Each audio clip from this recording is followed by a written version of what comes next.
নমস্কার বন্ধুরা, আপনাদের সবাইকে স্বাগত জানাই। আমি আজকে পাকা আমের আইসক্রিমের রেসিপি নিয়ে চলে এসেছি। এখন প্রচুর পাকা আম বাজারে, তো সামান্য উপকরণে মাত্র 3টে উপকরণেই কিন্তু আমরা খুব সুন্দর আইসক্রিম তৈরি করে নিতে পারি আম দিয়ে। তা এখানে আমি 3টে আম নিয়েছি, আটিটা বাদ দিয়ে ভেতরে আমগুলো টুকরো করে নিয়েছি। আটিটা বাদ দিয়ে বাকি আমটা টুকরো করে এটাকে আগে গ্রাইন্ডারে পেস্ট করে নিচ্ছে। আর এটা যদি হিমসাগর আম হয় ভালো হয়, তো আমাদের এখানে হিমসাগর এখন অ্যাভেলেবেল প্রচুর। তো পেস্ট করে নিয়ে এর মধ্যে আমি বড় 1 কাপ ঘন দুধ, মানে আগে জাল দিয়ে ঠান্ডা করে রাখা দুধ এর মধ্যে দিয়ে দিলাম। আর দিয়ে দেব একটু 3 চামচ মতো চিনি।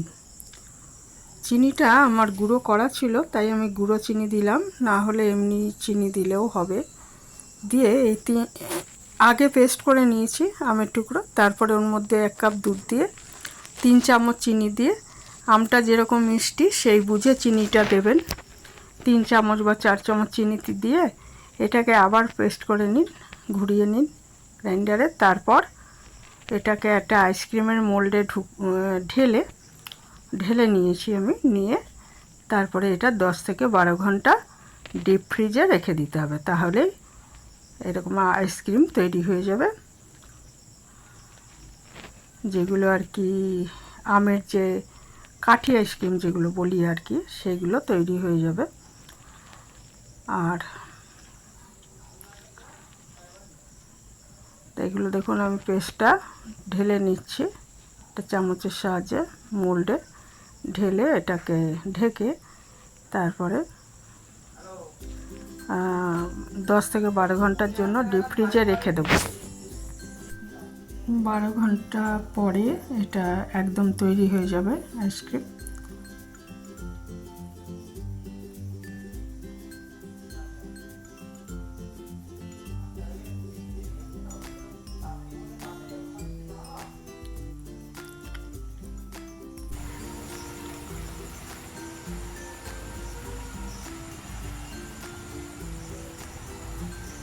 এইভাবে খুব সামান্য উপকরণে কিন্তু আমরা খুব ভালো আইসক্রিম বাড়িতে তৈরি করে নিতে পারি। এটা আমি ডিপ ফ্রিজে রেখে দিচ্ছি 12-13 ঘন্টার জন্য। সন্ধ্যাবেলা রেখে দিয়েছিলাম, পরের দিন আমি এটাকে বার করেছি।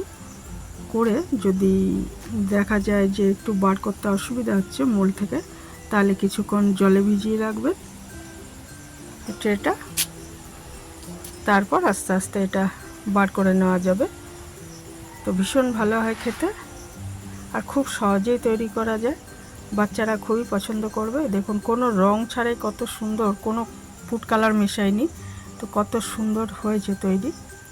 তো এইভাবে আমরা মাত্র 3টে উপকরণেই বাড়িতে ম্যাঙ্গো আইসক্রিম তৈরি করে নিতে পারি।